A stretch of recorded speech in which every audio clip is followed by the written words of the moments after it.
Bonjour et bienvenue à cette édition d'Info.tv. C'est l'Express de ce mardi 15 décembre. On fait un tour de l'actualité matapédienne et provinciale qui vous touche, vous les matapédiens.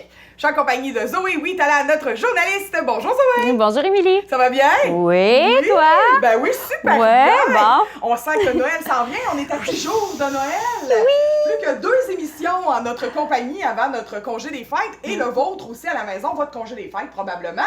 On va commencer tout de suite, Zoé, avec les cas de COVID confirmés pour aujourd'hui. Oui, en ce 15 décembre 2020, dans le Bas-Saint-Laurent, 7 nouveaux cas pour un total de 1126 cas. Dans la vallée de la Matapédia, on a un nouveau cas pour un total de 31. On est toujours dans la zone rouge, c'est important de le rappeler. En ce 15 décembre 2020, 0 décès, 2 hospitalisations, 970 personnes sont maintenant rétablies. Et hier, le 14 décembre 2020, 882 tests de dépistage ont été réalisés. Maintenant, les milieux d'éclosion, on en a seulement un encore actif dans le Bas-Saint-Laurent. C'est le CHSLD de Matane. Par exemple, aujourd'hui, aucun nouveau cas et la situation est stable. Parfait. Là, on attendait aujourd'hui à 1h le point de presse de M. Legault, mais là, on dirait que depuis quelques semaines, il nous habitue à faire un point de presse sur l'heure du souper. Oui, là, c'est plate pour nous parce qu'on est diffusé en même temps que lui. Donc, mais depuis hier, on en entend parler. Ouais, il y a eu des fuites. Il y a eu des fuites de quoi qu'on va parler. Mais je me demande si c'est pas voulu, en tout cas, pour préparer les gens. En entrevue, en début de semaine avec Mario Dumont, puis il en a dit là, des affaires. Là. Il prépare les gens, il prépare le terrain. Alors, ce soir, le 15 décembre 2020, à 17h, on pense que M. Legault, notre premier ministre, va parler de la fermeture des commerces non essentiels. Donc, on pense que les magasins à grande surface, ils vont juste pouvoir vendre qu'est-ce qui est essentiel. Donc, médicaments, nourriture. On pense à une fermeture de 1 à 2 semaines. On parle de du 25 décembre pour laisser le temps aux gens d'acheter leurs cadeaux de Noël. Ouais. Puis, on fermerait jusqu'au 11 janvier. Ça permettrait, ça donnerait une opportunité de vraiment casser la contamination. Ça serait ça le but. Aussi, on parle que les élèves du primaire pourraient rester à la maison jusqu'au 11 janvier aussi, mais l'école, il ferait de l'école à la maison, finalement. Donc, ça recommence le 5 mai. L'école à la maison. Virtuelle pour oui, en ligne. Oui, en plein ça. Bon, possibilité de petits rassemblements à l'extérieur, peut-être. Ouais. Encore là, tout ce que je te dis, tout ce que je suis en train de dire, c'est pas sûr. On pense. Ils sont en train de le dire. Je veux pas entendre parler. Là, Zoé a dit ça, non?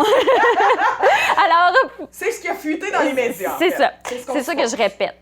Pas dans une cour privée, par exemple, les rassemblements extérieurs, parce que, tu sais, il y a possibilité de « j'ai envie, je vais aller aux toilettes, je vais rentrer chez toi ». Puis, une discussion aussi pour pratiquer les sports extérieurs. Donc, c'est peut-être ça qui va parler ce soir, M. Legault. Donc, on reconfirme le tout vendredi à notre émission. Campagne de vaccination qui est commencée depuis lundi. Hier matin, le 14 décembre, au Québec, on a eu la première personne vaccinée. Oui. C'est Mme Gisèle Lévesque, vers 11h30 au CHSLD de Saint-Antoine à Québec, 81 ans, Mme Lévesque. Présentement, il vaccine les résidents des CHSLD et les travailleurs de la santé en premier. Donc, on n'a toujours pas eu de publication sur les réseaux sociaux que Mme Lévesque s'était transformée en dinosaure suite au vaccin. Donc, à votre avis. Va bien.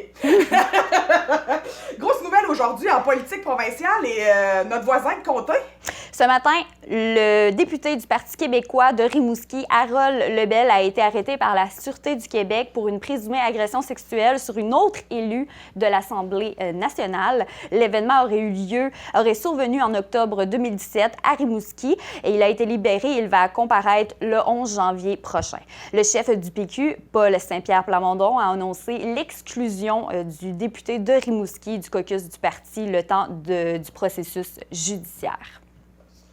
Et une bonne nouvelle pour une nouvelle activité qui a eu lieu cette année. Mission accomplie pour la campagne La Matapédia en cadeau. La campagne La Matapédia en cadeau, ça consistait de vendre des produits locaux coordonnés par la MRC de la Matapédia et la SADC de la Matapédia. C'est maintenant terminé. Les objectifs de la campagne sont largement surpassés. 629 boîtes cadeaux ont trouvé preneur sur une cible initiale de 200. Ouf. Donc, on est vraiment content. Une campagne similaire est envisagée pour 2021. Donc, très bonne nouvelle. Ça a permis d'injecter 27 000 $ dans l'économie matapédienne chez les producteurs. Oui. Vraiment intéressant. Puis, bon coup à la MRC puis à la SADC. Bravo. On est bien fiers de vous autres. Oui, voilà. Ben, merci beaucoup, Zoé, pour ce tour de l'actualité.